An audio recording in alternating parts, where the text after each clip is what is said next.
সুপ্রিয় দর্শক মণ্ডলী, এই মুহূর্তে আমি দাঁড়িয়ে আছি আমার ছাদ বাগানে এবং আমার পিছনে যে গাছটা দেখতে পাচ্ছেন এটা একটা HRM99 আপেল গাছ।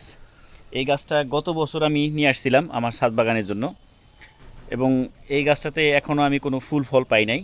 এবং এখন যেহেতু নভেম্বর মাস চলতেছে, নভেম্বর মাসের মাঝামাঝি সময় চলতেছে, তো এই সময়টাতে এই গাছটা প্রুনিং করা এবং রিপোর্টিং করার খুব ভালো একটা সময়। তো আজকের ভিডিওতে মূলত আমি আপনাদের সাথে শেয়ার করব যে কিভাবে প্রুনিং করলে গাছটা খুব সুন্দর শেপ হবে এবং ছাদ বাগানে আপনি আপেল গাছ থেকে ভালো একটা রেজাল্ট পাবেন। এবং আজকের ভিডিওতে আমি আপনাদেরকে একেবারে হাতে কলমে এই গাছটার প্রুনিং করা দেখাবো এবং পাশাপাশি যে এইটা একটা যে 12 লিটারের বালতিতে আছে, এটা কিন্তু এখন এটাতে থাকা জুলুম হয়ে গেছে। এখান থেকে আমি এটাকে রিপোর্টিং করে দেব এবং রিপোর্টিং করে এটাকে আমি 10 গ্যালনের একটা জিও ব্যাগে রিপোর্টিং করব। গাছটাতে কিন্তু অনেক ধরনের শাখা প্রশাখা আছে এবং এই গাছটা গ্রাফটিং করা আছে যে এই গোড়ার দিক থেকে, তো এইখান থেকে আবার 2টা শাখা হয়েছে। এবং গাছটাতে পরবর্তী সিজনে অর্থাৎ সামনের মার্চ এপ্রিলের দিকে, মার্চের শেষের দিকের থেকে এপ্রিল দিকে কিন্তু সাধারণত HRM99 বা এই ধরনের আপেলগুলো আমাদের এই বাংলাদেশে আবহাওয়াতে ফুল আসে।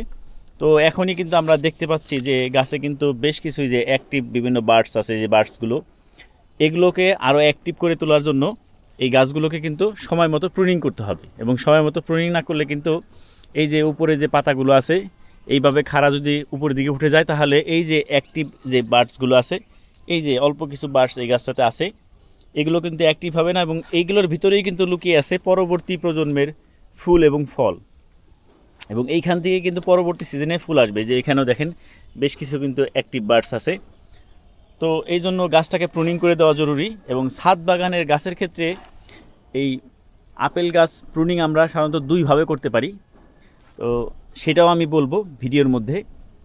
তো ছাদ বাগানের জন্য কোন প্রুনিংটা বেশি উপযোগী সব কিছুই আজকের ভিডিওতে কিন্তু তুলে ধরবো। কাজেই আপনারা যদি আমার এই হারুন ব্লগ বিডি চ্যানেলটা সাবস্ক্রাইব করে না থাকেন, তাহলে সাবস্ক্রাইব করে পাশে থাকা বেল আইকনটিতে ক্লিক করে রাখবেন, যাতে যারা আমার সাবস্ক্রাইবার আছে তাদের পাশাপাশি আপনিও সাবস্ক্রাইব করার ফলে আমার নতুন নতুন ভিডিওগুলোর নোটিফিকেশন সাথে সাথে পেয়ে যাবেন। প্রথমত যেটা বললাম যে আপেল গাছের প্রুনিংয়ের সবচেয়ে বেস্ট সময় হচ্ছে নভেম্বর মাসের শেষের দিকে। এই সময় প্রুনিং করে দিলে এবং আপনার যদি এরকম রিপোর্টিং করার প্রয়োজন না হয়, তাহলে এই সময় একটা খাবার দিয়ে দিতে হবে। তো কী খাবার দিবেন সব কিছুই আমি এই ভিডিওতে তুলে ধরবো। তো তার আগে আমি চলেন আপনাদেরকে দেখাই যে এটা রিপোর্টিং করার জন্য আমি যে মিডিয়াটা তৈরি করতেছি সেটা আপনাদেরকে একটু দেখাই নিয়ে আসি। তো দর্শক মণ্ডলী, দেখতে পাচ্ছেন আমার এখানে আপেল গাছ যেহেতু রিপোর্টিং করতে হবে, আমি রিপোর্টিং করার জন্য এই 10 গ্যালনের যে জিও ব্যাগটা আছে, 10 গ্যালন মানে কিন্তু প্রায় 35-36 লিটারের মতো ধারণ ক্ষমতা সম্পন্ন একটা ব্যাগ। যেহেতু এটা মাত্র 12 লিটারের একটা বালতিতে আছে, ওইখান থেকে এখানে রিপোর্টিং করব। তো রিপোর্টিং করার সময় আমি এখানে দেখেন যা যা নিছি আপনাদেরকে একটু দেখাই। প্রথমত হচ্ছে যে গার্ডেন সয়েল, এই মাটিটাকে আরও বেশি ঝুরঝুরে রাখার জন্য সাপোর্টিং হিসাবে থাকবে হচ্ছে এখানে এই যে তুষ বা ধানের যে চিটা, এটা। তো এটার পরিবর্তে আপনারা কোকোপিটও ব্যবহার করতে পারেন। আমার কাছে এই মুহূর্তে কোকোপিট নাই, এই জন্য এটা ব্যবহার করতেছি। এটা আরও অনেকভাবে ব্যবহার করা যায়, সেটা নিয়ে আরেকদিন কথা বলবো। পাশাপাশি আমার এখানে ছাদে যে শ্যাওলা জমে এবং পাতা পচা সেই সারটা আছে, এগুলো বেশ কয়েক মাসের পুরাতন, কমপক্ষে 7 থেকে 8 মাসের পুরাতন পাতা পচা সার আছে।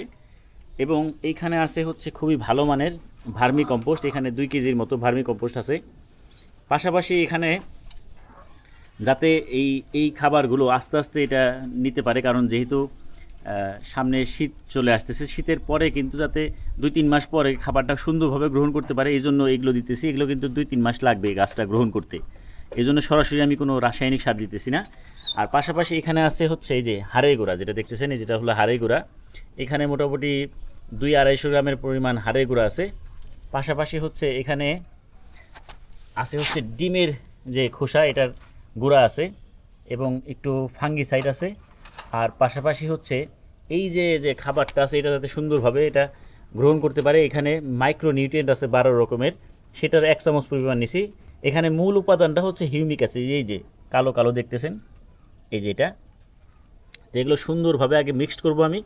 এইটা হচ্ছে মাটিটাকে যাতে একদম চাপ না ধরে থাকে এবং ওয়েট বেড়ে না যায়, তার জন্য সাপোর্টিং হিসাবে কাজ করবে। আমি এগুলো এখন আগে মিক্সড করি, মিক্সড করে এটা রেডি করব। এরপর হচ্ছে গাছটা প্রুনিং করে গাছটা আমি রিপোর্টিং করে দিব। তো দর্শক মণ্ডলী, আমি এখন এই মাটিগুলোকে সুন্দরভাবে মিক্সড করে নিব। এর জন্য হচ্ছে এই যে দেখতেছেন, এগুলোকে আমি সুন্দরভাবে আগে মিশাবো।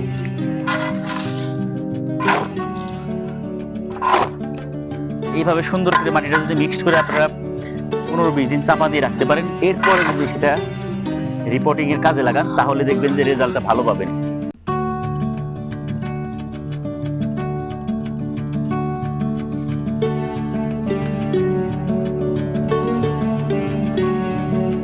জিও ব্যাগে গাছ বসাইলে সুবিধা কি, পানি নিষ্কাশন ব্যবস্থা যেহেতু করতে হয় না, তো সেক্ষেত্রে আবার একটা সমস্যাও আছে। পানিটা ধরে রাখার জন্য বা শিকড়টাকে সুন্দর মতো গ্রো করার জন্য এবং মাটিটা ঝুরঝুরে রাখার জন্য কিন্তু এটা দরকার। তবে এই চিটাটা কিন্তু খুব বেশি পরিমাণও মিশানো যাবে না। অনেক বেশি মিশাইলে কিন্তু মাটিটা বেশি নরম থাকবে, আর বড় গাছের ক্ষেত্রে ঝড় আসলে তখন কিন্তু গাছটা বাঁকা হয়ে যেতে পারে, এটাও মাথায় রাখতে হবে। তো বন্ধুরা, মাটি মেশানোর পর অনেকটা এরকম দেখা যাইতেছে। এই যে দেখেন, আপনাদেরকে আমি কাছ থেকে দেখাই, এই যে কতটা ঝুরঝুরে হয়ে গেছে কিন্তু মাটিটা। তো বন্ধুরা, দেখতে পাচ্ছেন আমার যে আপেল গাছটা আমি এখন প্রুনিং করব। মাটি প্রস্তুত করা শেষ। এখন আসি, প্রুনিং আসলে আপেলের ক্ষেত্রে 2 রকম করা যায়। একটা প্রুনিং পদ্ধতির নাম হচ্ছে পিরামিড শেপ, যেটা হচ্ছে গাছটা এই দিক থেকে শাখা প্রশাখা বের হতে থাকবে, এভাবে মূল শাখাটা উপর দিকে উঠে যেতে থাকবে। এটা সাধারণত যারা মাটিতে এই আপেল গাছ রোপণ করবে তাদের ক্ষেত্রে প্রযোজ্য, কারণ গাছটা তখন বড় হতে পারবে। কিন্তু আমরা যেহেতু ছাদে আমরা বাগান করতেছি, সেক্ষেত্রে তো সেন্ট্রাল ওপেনিং পদ্ধতিতে এই আপেল গাছ প্রুনিং করলে সুবিধা কি, তখন যে মূল যে ডালটা বের হয়ে গেছে, এই ডালটা তখন আমাদের কেটে দিতে হবে, অর্থাৎ যাতে গাছটা উপর দিকে আর না বাড়তে পারে। আর এতে কি হবে, তখন চারদিকে ডালপালা প্রসারিত হবে এবং গাছটা খাটো থাকবে, যেটা ছাদ বাগানের জন্য খুবই উপযোগী। এবং আরেকটা বিষয় আপনাদেরকে আমি দেখাইতেছি যে এখানে যেহেতু আমি ছাদ বাগানে আপেল গাছ এই এখনই প্রথম চাষ করতেছি, আমার এক্সপিরিয়েন্স অতটা নাই। আমার যতটুকু এক্সপিরিয়েন্স, যতটুকু আছে এই আপেল গাছ সম্পর্কে বা এক্সপার্টদের দেখে যেটা আমি বুঝতে পারছি, সেটা হলো এই যে আমার গাছটা কিন্তু একটু খাড়া শেপের হয়েছে, অর্থাৎ পিরামিড শেপেরই কিন্তু হয়ে গেছে। তো এটাকে আমি এখন সেন্ট্রাল ওপেনিং পদ্ধতির দিকে নিয়ে যাব। এর জন্য যেটা করব, এই গাছের যে শাখা প্রশাখাগুলো আছে, যে আমাদের এখানে যে প্রচুর পরিমাণে যে অ্যাক্টিভ যে বাডসগুলো আছে, এগুলোকে ওপেন করার জন্য এই যে এগুলো প্রত্যেকটা গাছের যে ডালগুলো 1/3 পরিমাণ আমরা কেটে দিব। এখন এই যে কেটে দিতে থাকবো, এইখান থেকে এইটা কেটে দিব। একটু কোনাইসা করে কাটতে হবে, কর্নার শেপে কাটবো। এই যে যেমন এই গাছটা ডালটা কিন্তু একদম খাড়া উঠে গেছে, তো এই ডালটা কিন্তু এইভাবে রাখা যাবে না, এটাকেও কিন্তু সেটে দিতে হবে, এই যে লেভেলে সেটে দিতে হবে। পাশাপাশি আমি এই গাছটা রিপোর্টিং করা শেষ হলে 2-4 দিন পরে এই যে ডালগুলোকে এইভাবে বেঁধে দিয়ে একটু হেলাই দিতে হবে, যাতে এইভাবে গাছের ডালগুলো ছড়ায় যায়। ছড়ায় গেলে কি হবে, এটার শেপটাও সুন্দর হবে এবং এই যে অ্যাক্টিভ যে বার্ডসগুলো আস্তে আস্তে, এগুলো এখন সুপ্ত অবস্থায় যে বার্ডগুলো আছে, এগুলো আস্তে আস্তে অ্যাক্টিভ হবে এবং সুন্দর লাগবে। এবং আমি মনে করতেছি যে আমার এই যে এখানে যে 2টা ডাল মেইন ব্রাঞ্চ হিসেবে গেছে, এটাও ঠিক হয় নাই। এখান থেকে আমি এই যে একটা ডাল আমি বাদ দিয়ে দিব। সেক্ষেত্রে আমরা এইটাকে যদি আমি বাঁকা করে রাখি আর এইটা যদি দেখি বাদ কাটা যায় কিনা, এই ডালটা আমি কেটে দিতে চাইছি। এই দেখেন, আমি এটা কেটে দিলাম। এতে কি হবে, এই যে এই ডালটা পরবর্তীতে আমি এই যে এইখান থেকে প্রুনিং করে দিতেছি। আর এই যে এই ডালটা যেহেতু আমি এটা এখন সেন্ট্রাল ওপেনিং পদ্ধতিতে রাখতে চাইতেছি, এইটা যেহেতু আমার মূল ডাল, এটাও আমি এইখান থেকে সেটে দিব।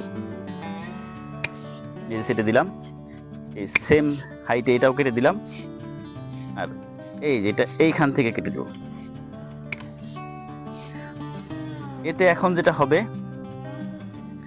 এই গাছের যে এই যে ডালগুলো আছে, এই যে এটাতেও রাখার দরকার নাই। এখন দেখা গেছে যে অন্যগুলোর থেকে কিন্তু আস্তে আস্তে অ্যাক্টিভ বার্ডস গুলো বের হবে। এটাকে একটু ঘুরিয়ে কেটে দিলে সুবিধা হবে কি, মূল ডালের সাথে একসময় মিশে যাবে। আমরা আপনাদেরকে দেখানোর চেষ্টা করলাম কিভাবে আমরা আপেল গাছটাকে কিন্তু এই যে প্রুনিং করে একটা শেপে নিয়ে আসলাম। তো প্রতি বছর এটা ধাপে ধাপে হবে, এক বছরে কিন্তু এটার শেপে আনা যাবে না। এই বছর আমি এতটুকু এটা করলাম, যাতে এখন আমি একটা ডালকে ঠিক রাখবো, যে এটা হচ্ছে মেইন ডাল, এটার সাইড দিয়ে যে ব্রাঞ্চটা বের হবে, এই ব্রাঞ্চগুলো দিয়ে যাতে আস্তে আস্তে গাছটা বড় হতে পারে। আপনাদেরকে একটু কাছ থেকে দেখাই প্রুনিং করার পর। এই যে প্রুনিং করার পর গাছটা এরকম দাঁড়াইছে। এই মাথাগুলো কেটে দেওয়াতে সুবিধা হয়েছে কি, যে এই যে বার্ডস গুলো আছে এগুলো ঘুমিয়ে আছে, এগুলো আস্তে আস্তে কিন্তু অ্যাক্টিভ হবে এবং অ্যাক্টিভ হলে দেখা যাবে পরবর্তী সিজনে এগুলোর থেকেই ফুল আসার সম্ভাবনা অনেকটাই বেড়ে যাবে এবং আল্লাহ চাইলে ইনশাল্লাহ আমরা আগামী এপ্রিলের দিকে হয়তোবা গাছে ফুল দেখতে পাবো। তবে গাছটার আসলে অতটা যত্ন নেওয়া হয় নাই, কিন্তু এইবার ভাবতেছি যে একটু যত্ন নিয়ে দেখি কি অবস্থা দাঁড়ায়। তো বন্ধুরা, আমি আপেল গাছের জন্য এখন এমন একটা জায়গা নির্বাচন করলাম ছাদের, যেখানটাতে একেবারে প্রচন্ড রোদও লাগে না, আবার কিছুটা ছায়াও থাকে, মানে মিডিয়াম টাইপের রোদ থাকে, এমন জায়গা নির্বাচন করলাম। এবং এখানে দেখতে পাচ্ছেন 10 গ্যালনের জিও ব্যাগের আমি নিচে একটা লেয়ার দিয়ে নিছি, ওই যে মাটিটা আমি রেডি করলাম। এখন আমি এটা বালতি থেকে বের করার চেষ্টা করি, আশা করতেছি এটা সহজেই বের হয়ে যাওয়ার কথা। চারদিকে একটু বাড়ি দিলেই হয়তো বা হয়ে যাওয়ার কথা, দেখা যাক। এই যে দেখতে পাচ্ছেন সুন্দরভাবে কিন্তু বের হয়ে গেল। আপনাদেরকে একটু দেখাই, এই যে দেখেন এটাতে প্রচুর নিচে দিয়ে কিন্তু শিকড় আছে, এই জন্য নিচের শিকড়গুলো একটু হালকা আমি কেটে দিব।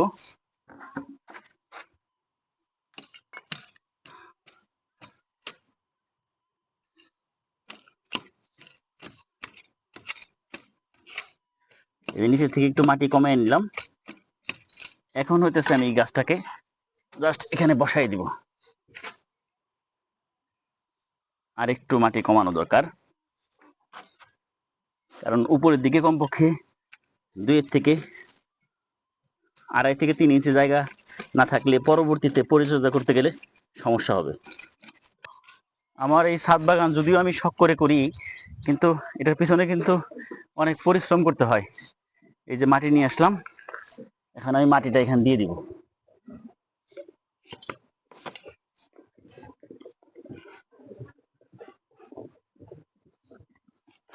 সুন্দরভাবে চারদিকে মাটিটা দিয়ে দিতেছি এবং ভালোভাবে যাতে মাটিটা বসলো কিনা এটা এনশিওর করতে হবে। এখন যেহেতু অতটা কড়া রোদ করে না, নভেম্বর মাসে তাপমাত্রা 27-28 ডিগ্রি থাকে, এই জন্য একটু আর্লি বসাইলাম। তবে সবচেয়ে ভালো সময় হইতেছে হয় ভোরবেলা একেবারে ভোরে, আর সবচেয়ে বেস্ট হইতেছে আপনার বিকালের দিকে গাছটা বসাইতে পারলে। গাছটা সুন্দরভাবে রিপোর্টিং করে দিলাম পুরাতন একটা জিও ব্যাগে, এটা 10 গ্যালনের একটা জিও ব্যাগ। এবং এখন যেহেতু সানলাইট যথেষ্ট পরিমাণে আছে, এই কারণে আমি এটাকে এখন কোনো পানি দিতেছি না। তবে পরবর্তীতে একেবারে যখন রোদ চলে যাবে তখন এখানে আমি যথেষ্ট পরিমাণে পানি দিয়ে দিব এবং পরবর্তীতে আমি গাছের শেপটাকে ঠিক রাখার জন্য এগুলোকে রশি দিয়ে বেঁধে দিব, সেটা অন্য একটা ভিডিওতে আপনাদের সাথে শেয়ার করব। আজকের ভিডিওতে কিন্তু অত্যন্ত শারীরিক পরিশ্রম করে আপনাদেরকে আমি দেখাইলাম যে কিভাবে আপেল গাছ রিপোর্টিং করতে হয়, কিভাবে প্রুনিং করলে গাছের জন্য ভালো, এবং কিভাবে মাটি প্রস্তুত করতে হয়, কি দিতে হয় মাটিতে, সবকিছুই কিন্তু প্র্যাকটিক্যালি দেখানোর চেষ্টা করলাম। কাজেই আশা করতেছি আপনাদের কাছে ভিডিওটা ভালো লাগবে, আর ভালো লাগলে একটা লাইক দিবেন। এবং আমার এই চ্যানেলে পরবর্তীতে আমরা মার্চ এপ্রিল মাসে কি পরিচর্যা করি সবকিছু সম্পর্কে ডিটেলস ইনশাআল্লাহ ভিডিও দিব। সেই বিষয়ে জানতে চাইলে আমাদের এই হারুন ব্লগ বিডি চ্যানেলটা সাবস্ক্রাইব করে পাশে থাকা বেল আইকনটিতে ক্লিক করে রাখুন, যাতে এই ধরনের ভিডিও পাবলিশ করা মাত্রই আপনার কাছে নোটিফিকেশন চলে যায় এবং আপনি ভিডিওটা মিস না করেন। তো সবাই ভালো থাকবেন, আল্লাহ হাফেজ।